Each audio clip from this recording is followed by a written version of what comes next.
Well, it doesn't seem possible to believe, but Friday was 4 years since the great cartoonist Bill Leak was farewelled at an extraordinary memorial service at Sydney Town Hall. I was honoured to have been there. Bill was a friend and a neighbour of mine, but the memorial service was a testament to what a towering figure and charismatic character Bill Leak was, and how he truly represented the Australian way of life, with everyone from prime ministers and politicians from all sides of politics, to Barry Humphries, artists, writers, Bill's drinking buddies from the 80s, to his old mate John from down the road in attendance. As the then editor-in-chief of The Australian, Paul Whittaker, so accurately pointed out, it was a wonderful gathering of politicians, policymakers, artists, literati, glitterati, just the sort of crowd Bill Leak loved to lampoon. Bill had died a week earlier of a heart attack after months and months of intolerable stress, much of it brought on by an ISIS fatwa against him for drawing a cartoon of Mohammed, as well as being hounded by the Australian Human Rights Commission over disgraceful and untrue racism accusations. As Bill Leak quipped, ISIS only want to take my life, the Human Rights Commission want to take my job. As plans for this wonderful turnout today were being put into place during the week, I couldn't help thinking about what Dad might have said. Bugger it, we've got to be at Town Hall at 2:30 on Friday for a bloody funeral. I'll have to leave Gus with John, and God knows how a man's supposed to get a cartoon done by lunchtime. Bill Leak was so many things: a brilliant cartoonist and political commentator, a superb painter, a magnetic raconteur, gifted musician, surfer, and a shit stirrer of the highest order.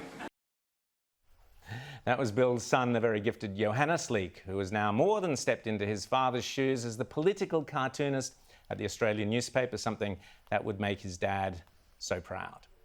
The last time I saw Bill was at an event at the CIS, the Centre for Independent Studies, where he was launching a book of his cartoons called Trigger Warning, and where he spoke at length about the ever-increasing stranglehold political correctness, PC, has on our daily lives and its corrosive effect on Australian humour.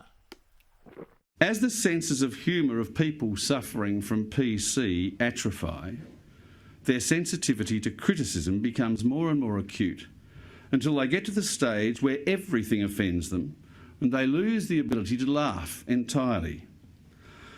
For your chronic PC sufferer, feeling offended is about as good as it gets.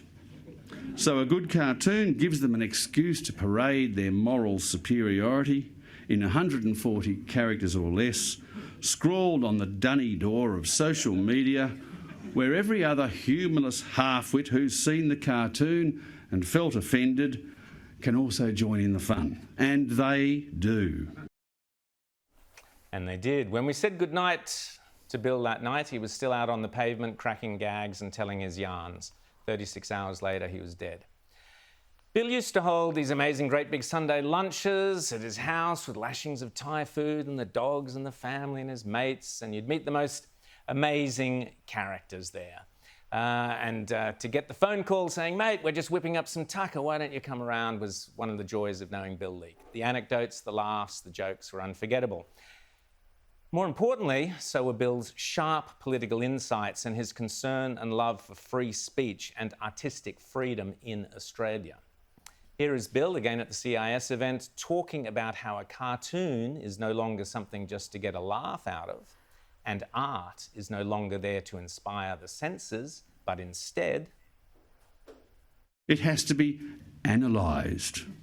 It has to be deconstructed. It has to be decoded by these people in a search for hidden meanings. And because art, like political activism, is a form of therapy, it's also supposed to reinforce and confirm their prejudices, not challenge them.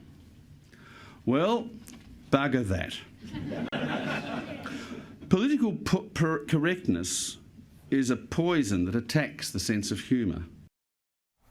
I shudder to think what Bill Leak would have made of the last 12 months when women in pyjamas are being handcuffed by the police or protesters being thrown to the ground for not wearing a face mask.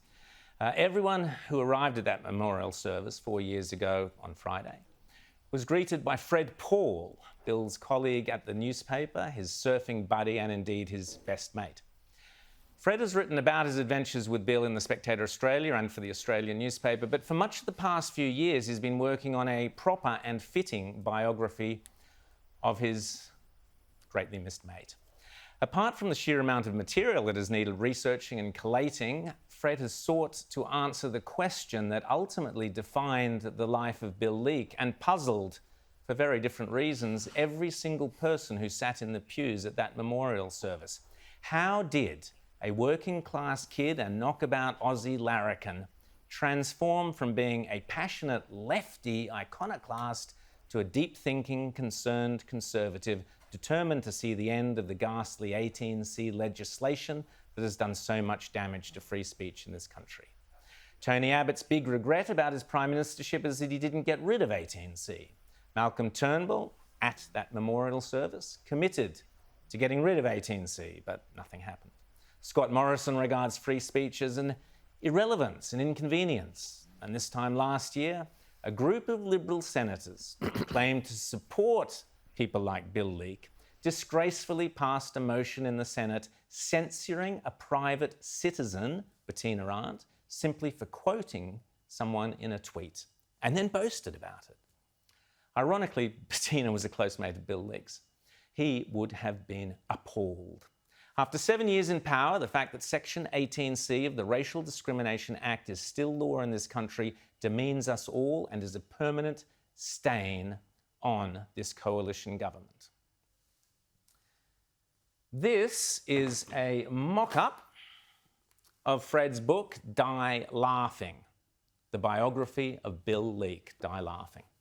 It is being published by the IPA, but it's an expensive process, and the IPA are currently looking for people to donate to help cover the final costs, production costs. And in doing so, there's even the opportunity to get signed copies by Fred Paul, or even to get your name printed in this magnificent book.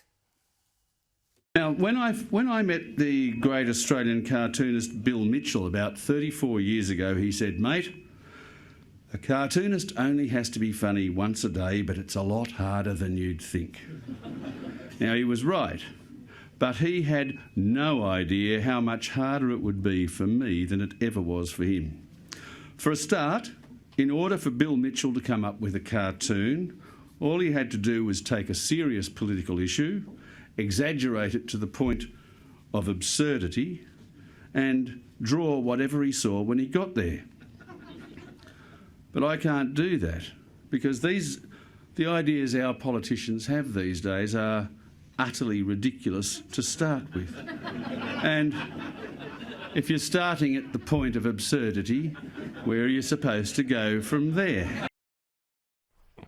Starting at the point of absurdity, absolutely. So listen, if you want to donate to seeing this book come into full production, maybe get your name in it, go to ipa.org.au, and there's the opportunity there to donate to the production costs of Fred Paul's book, Die Laughing, the biography of Bill Leak.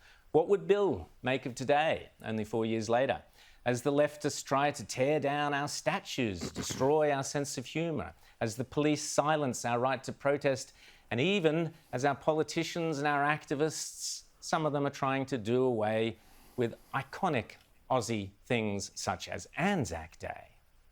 Here's Bill Leak's cartoon from Anzac Day 7 years ago, in which an irate get-up activist yells at a man on a soapbox, "Who gave you the right to spout offensive nonsense in public?" And behind him, a statue of a digger replies simply, "Me."